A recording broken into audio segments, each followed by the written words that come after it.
Так, бәріңізге ассалаумағалейкум. Бүгін бізде головканы салып болдық, клапан крышканы қатырдық. Тағы да бір лайфхак сендерге, газелис мырзаларға. Егер сізде клапан крышкіден май ағып берекетіңіз салып қоймай жатса, мынандай қылып пробковый және гелевый прокладкаларды бірге саламыз. Осы кезде май тоқтайды. И сосын менен жалпы осындай қылып салып кетіп жатқан адамдар бар. Майы тоқтап жүргендер де бар. Течение.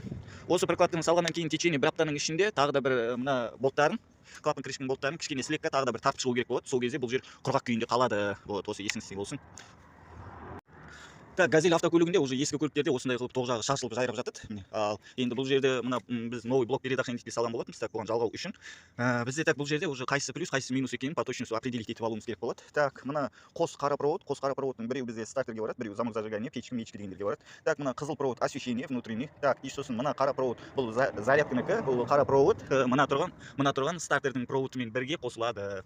Так, енді келесі кезекте енді бәрін орнына жалғайтын боламыз. Так, генератордан шығатын, ең бірінші генератордан шығатын мына жерде заводской өзінде новый блок передохранитель 60 передохранитель тұр, соның орнына біздер 90-ды салатын боламыз. Генераторға постоянно 90-ды саламыз. Ал мына жерде тұрған мына қызыл провод внутренний освещение дедім ғой. Так, бұған 60-ды саламыз біздер. 60-тан жоғарысы жоғары болып кетеді. Так, содан кейін аккумулятордан келетін жағы мына жерде бізде бұрышқа қататын болады. Так, мына бұрыштан уже бәріне тоқ тарайтын болады. Зарядканікі мынадан бетіп аккумуляторға өтетін болады. Так.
Мында, в общем, қазір бізде уақыт ұстап жатқанның бәрі мына габариттің тоғы, мына габариттің проводы, в общем, замыкать етіп, тағы да бір жерінен, в общем, үзіліп қалған. Сол үшін мына касса проводтарды ашып көру керек болады осы жерін именно. Так, қазір сізде біз так дальний мен ближний жанып тұр, қазір екеуінде жаттық. Так, енді патварник вообще 0 жанбай жатыр. Қазір сол патварниктің тоғын қуалап келген кезде патварниктің тоғы мына жақтан сыртқа қарай шығып тұр да, бірақ салонның ішінде выключательге барып тұрған провод жоқ мына жерде. Алып тастаған ба, либо қиып тастаған ба. В общем, проводтардың жағдайлары нашар.